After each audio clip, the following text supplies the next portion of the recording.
En gros, j'avais vu ce tweet-là. Donc en mode, il y a quelqu'un qui dit tiens, est-ce que c'est... On ne vend plus en fait des casques qui réduisent le bruit. Et donc il y a quelqu'un qui répond, très premier degré puisque c'est Twitter, l'obsession de la suppression du bruit et du silence des écouteurs, de l'interdiction de parler sur haut-parleur, de regarder des vidéos, etc. en public est sûrement une victoire culturelle fasciste, un signe des temps sombres à venir. J'ai quand même envie de dire, est-ce qu'on peut se calmer 5 secondes? Parce que ça, évidemment, c'est des débats Twitter un peu à la con. Mais il y en a, t'as l'impression qu'ils sont très animés par ça et qu'ils pensent vraiment à ce qu'ils disent. Et moi, j'ai envie de dire, ok, alors déjà, est-ce que c'est ça ton combat? Moi, je ressors très souvent, en vrai, la vidéo. Alors, j'étais très ambivalent au début dessus, mais je ressors finalement assez souvent la vidéo du mec qui dit... ce mec qui mène des combats que personne n'intéresse, tout ça. Au début, j'étais un peu sur la brèche, je me disais, est-ce que ça va pas être utilisé pour des gens qui ont des vrais combats, finalement, et pour dire ça. Mais en fait, pour le coup, je trouve que ce genre de tweet prouve un peu que ça a raison, parce que, en vrai, c'est vraiment le genre de truc où en fait est-ce que c'est vraiment quelque chose de si important. Évidemment que quand t'as quelqu'un qui écoute quelque chose à côté de toi, ça t'énerve et tu dis oh c'est chiant, est-ce que pour autant ça fait de toi quelqu'un de fasciste ou qui aurait des opinions fascistes? Je pense pas. Après est-ce que tu vas avoir envie de mettre des règles et de dire il faut agir comme ça? Nous par exemple ici on parle souvent de cinéma, même exclusivement de ça. Est-ce que vouloir interdire le fait d'avoir des séances bruyantes dans des cinémas, c'est une mesure fasciste? Oui. Pour autant, est-ce que ça peut te faire chier? Oui aussi. Est-ce que ça veut dire que t'es un fasciste? Ben non. C'est juste... En fait, c'est vraiment un truc naturel qu'il y a dans une société. Et après, dès qu'il y a effectivement des mesures qui se mettent en œuvre, oui, ça peut devenir fasciste. Ça, c'est sûr et certain.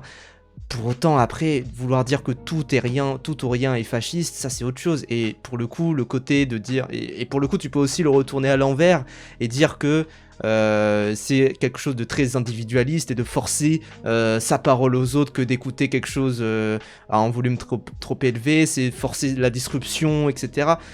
Bon, c'est pas non plus très... Enfin, encore une fois, tout ou rien peut être fasciste et chaque attitude peut être fasciste ou non. Bon, après, il y a des trucs qui le sont plus ou moins, je pense qu'on peut le dire. Mais, mais voilà, mais c'est juste une manière de faire les choses et une manière d'enrober les choses qui, là, peut le devenir ou pas. Mais après, encore une fois, c'est juste des débats Twitter à la con. Tout est fasciste, tout est bourgeois, tout est de droite, tout est machin.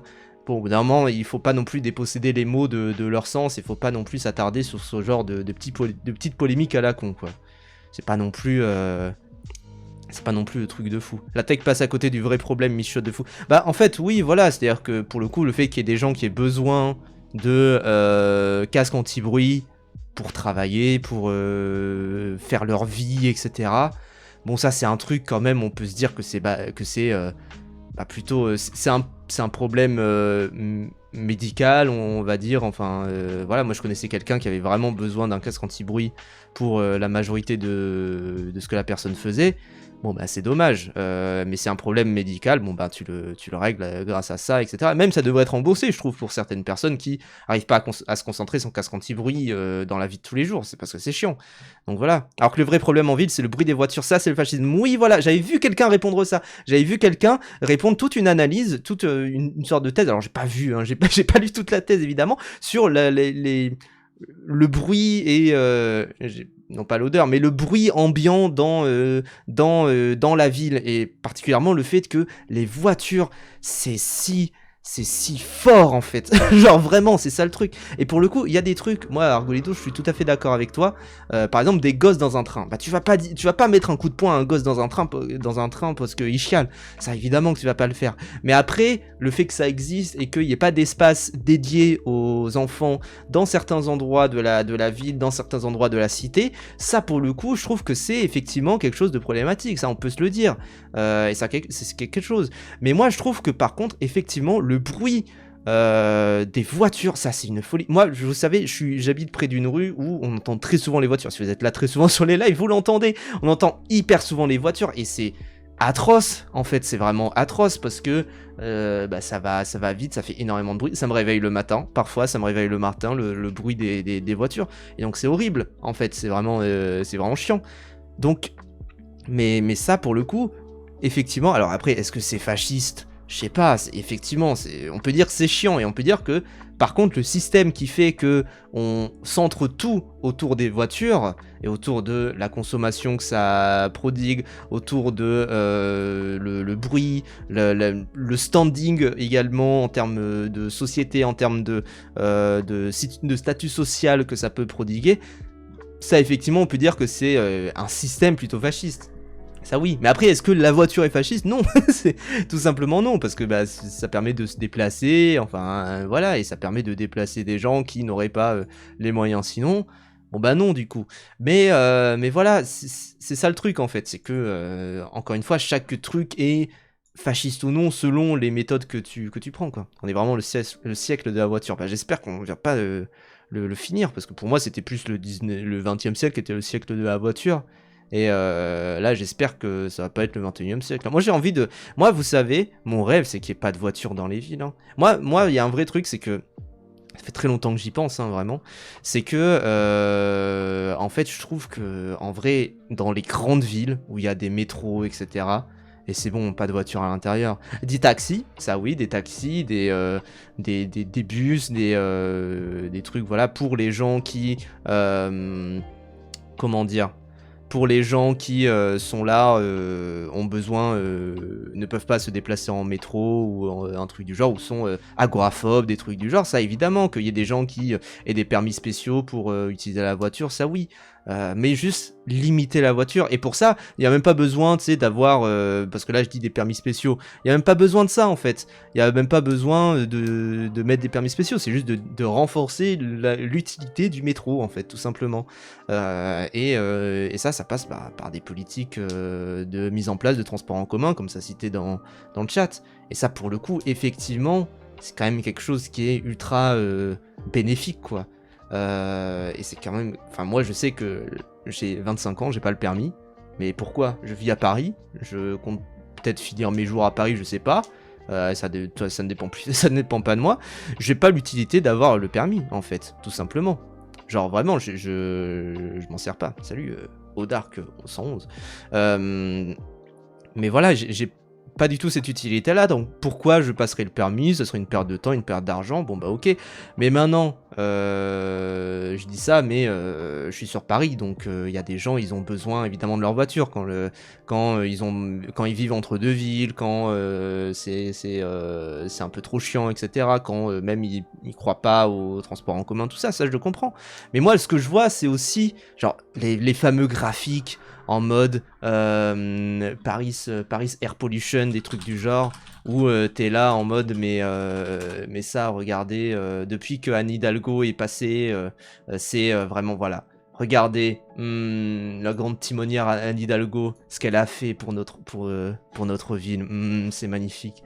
Genre juste ça, et c'est juste, c'est quand même juste réduire les bagnoles, et réduire, et comme ça disait, c'est quand même ce truc où genre ça fait du bruit massif. Pendant le Covid, quand il y avait beaucoup moins de voitures qui passaient, tu le sentais même dans la ville, il y avait un silence, mais même tu pouvais entendre la nature du coup qui repeuplait la chose. C'est pas non plus, enfin voilà, c'est génial quoi. Après je suppose que quand tu sors de Paris en y habitant, ça peut devenir chiant si tu peux pas en partir en voiture. Tout à fait, bien sûr. Mais c'est pour ça que, pour moi, à l'intérieur de la ville, il n'y a pas besoin de voiture, hein. Honnêtement, il n'y a pas besoin de voiture, hein. Genre vraiment. Et pour autant, alors là ça dit c'est ouvert, donc vous dites c'est trop bien. En vrai, il y a encore des problèmes. La qualité de l'air est pas encore géniale et tout, bien sûr. Et c'est pas parfait. C'est pas parce que c'est vert que c'est tout de suite qualité parfaite. Mais au moins, c'est quand même bien mieux qu'il y a 15 ans, quoi. C'est quand même fou. Et pour finir avec cette histoire là à la con comment dire, de bruit des voitures, etc. et de bruit et de suppression des bruits pour les gens qui sont là en mode ben j'aimerais bien des casques anti-bruit, généralement utilisés dans les transports en commun, j'imagine, en vrai, parce que je vois pas trop d'utilité pour les casques anti-bruit, en dehors juste des transports en commun qui pour le coup sont assez bruyants, etc. Et c'est même pas des bruits qui sont dus aux gens, c'est juste des bruits qui sont dus à le métro. Moi je sais que je prenais souvent la 11, avant que ça soit rénové, la 11, c'était ultra bruyant, mais parce que le train il faisait que trembler comme ça, donc bon, voilà. Faudrait nationaliser les voitures, il y en aurait besoin de 20 fois moins déjà. Et puis même pour avoir été en voiture dans Paname récemment, quel enfer. Bah oui, bien sûr, mais aussi parce que justement les mesures sont prises pour favoriser les transports en commun. C'est sûr et certain. Les voitures électriques ne font pas de bruit, m'a dit Jadot. Bah, après, il y a d'autres problèmes avec les voitures électriques, bien sûr. Mais c'est déjà mieux, bien sûr. Enfin, c'est comme, par exemple, boire du Oli au lieu de boire du Coca. Parce qu'on fait pas assez la pub ici pour Oli. Mais si jamais, n'hésitez pas. Mais en tout cas, voilà, il y a ce côté où, effectivement, c'est mieux quand même les voitures électriques que les voitures diesel, pétrole, tout ça. Ça, c'est sûr et certain. Quand tu travailles dans un bureau, là, c'est un plaisir de suppression de tout. Ah bah ça, c'est sûr aussi. Bien sûr. Bien sûr, bien sûr. Après, voilà, il y a ce côté... C'est là aussi où je vois le truc, l'angle que peut prendre le tweet, de dire, bah ça isole les gens, et ce qui isole les gens, généralement, c'est des signes fascistes, etc. Après, it's not that deep aussi, hein, bien sûr. Mais bon, après, c'est pas non plus un... Enfin, c'est une idée qui a été balancée comme ça, comme partout sur Twitter. C'est pas non plus un truc où faut divaguer pendant des heures et des heures, ça c'est sûr. C'est sûr, c'est sûr.